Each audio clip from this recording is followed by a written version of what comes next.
Magkano bang talent fee mo ngayon? Para matikman kita, ang tanong ni Ramil. Napatingin ako kay Dindo. Mukhang nawari ni Dindo ang ibig sabihin ng pagtingin ko sa kanya. Binulungan niya ako ng presyong sasabihin ko. 5,000 pare, kaming dalawa na yon.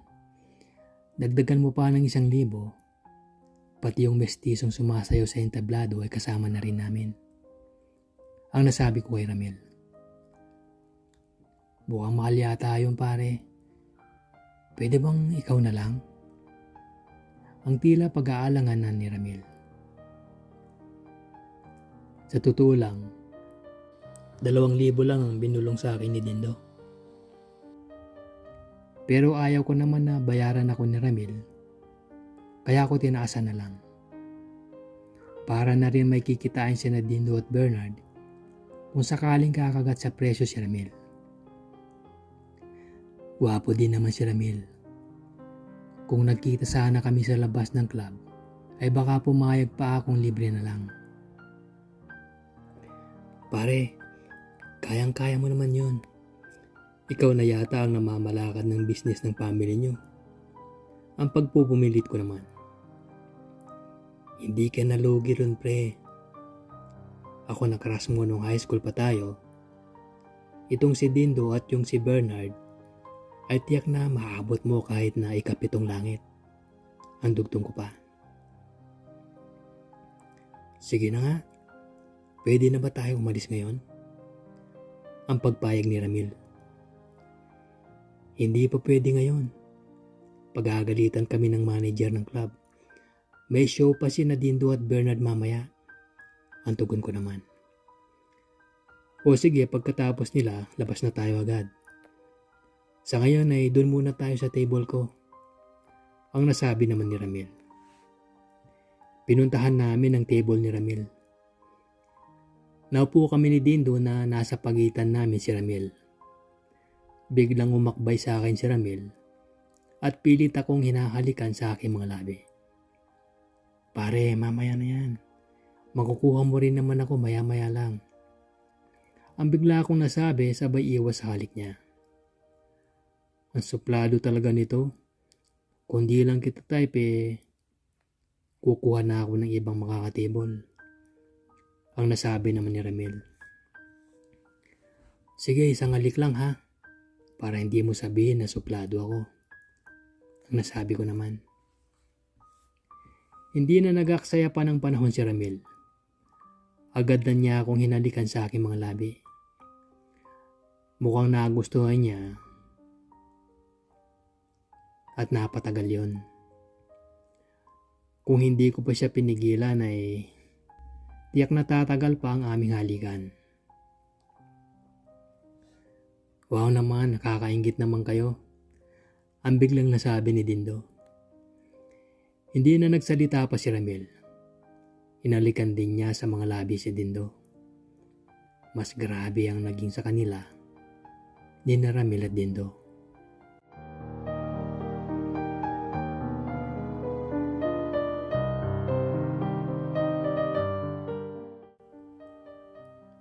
Hoy, pinagtitinginan na kayo.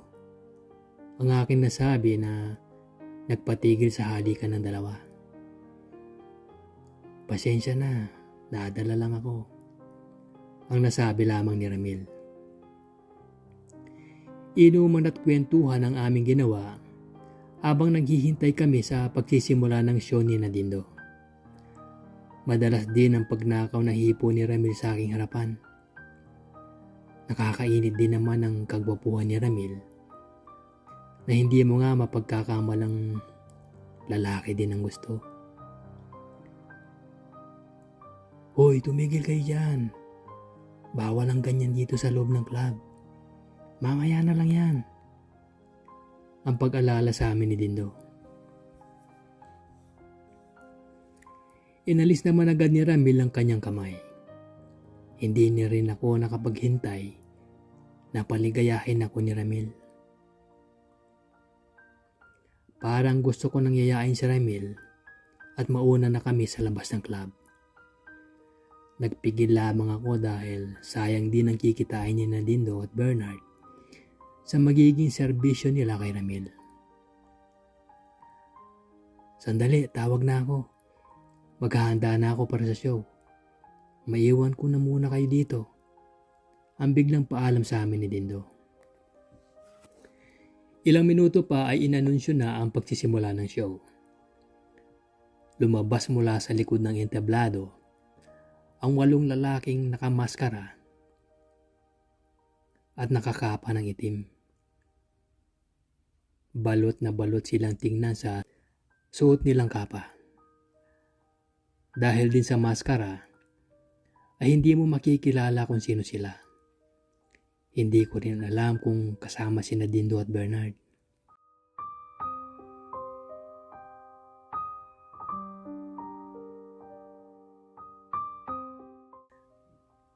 Hanggang sa nagsialisan na sa entablado ang mga nag-perform.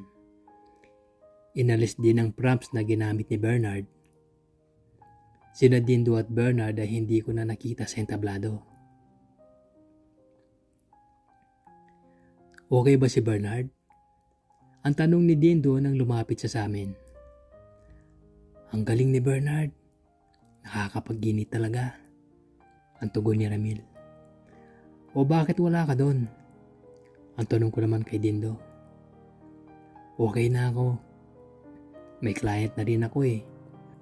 Yung mga yon ay wala pang magte-take out sa kanila. Baka sakaling may kumuha pa sa kanilang kliyente. Sayang din yun. Ang tugon naman ni Dindo. Ikaw, Jomar, hindi ka ba sumasayaw? Ang tanong sa akin ni Ramil. Hindi eh. Parang GRO lang talaga ako. Table lang. Minsan nagpapapick up din. Ganun lang. Ang tugon ko naman. Mayat maya pa ay lumapit na sa amin si Bernard. Pasensya na. Naligo pa talaga ako eh. Ang bungad ni Bernard. Okay lang yun, ang nasabi ko naman. Sir, kayo po ba ang magiging kliyenta namin ngayong gabi? Ang tanong ni Bernard kay Ramil. Oo, ako nga. Ang galing mo palang sumayaw eh. Para kang sawa. Ang biro ni Ramil kay Bernard. Hindi naman po, sir. Ang maikling nasabi ni Bernard. O ano? Pwede na ba tayong umalis? Ang tanong ko kina Dindo at Bernard. Pwede na, tara na. Ang tugon ni Dindo. Matapos mabayaran ni Ramil ang aming bill, ay nilisan na namin ang club. Sumakay kami sa sasakyan ni Ramil at dinala niya kami sa isang beach resort. Hindi ko alam kung sa pamilya ni Ramil yun. Kasi kahit mag-aalauna na ng umaga, ay pinapasok pa rin kami. Binigyan kami ng pinakamalaking silid na available. Naupo kami sa isang sopa ni Ramil. Sina Dindo at Bernard naman ay nagsimula ng magromansahan sa ibabaw ng kama. Parang nadala sila Dindo at Bernard sa kanilang ginagawa. Makatotohanan na yon at hindi na show. Kaya naman nang hinalikan na ako ni Ramil, ay hindi ko na siya pinigilan. Agad din akong tinalupan ni Ramil. Hindi ako makapaniwala na yung dating crush ng kababaihan sa aming school noon ay ang taong sabik na sabik sa akin ngayon. Bihasa na rin si Ramil. Marahil ay regular na rin niya itong ginagawa. Hindi nagtagal ay 4 na kaming nasa ibabaw ng kama.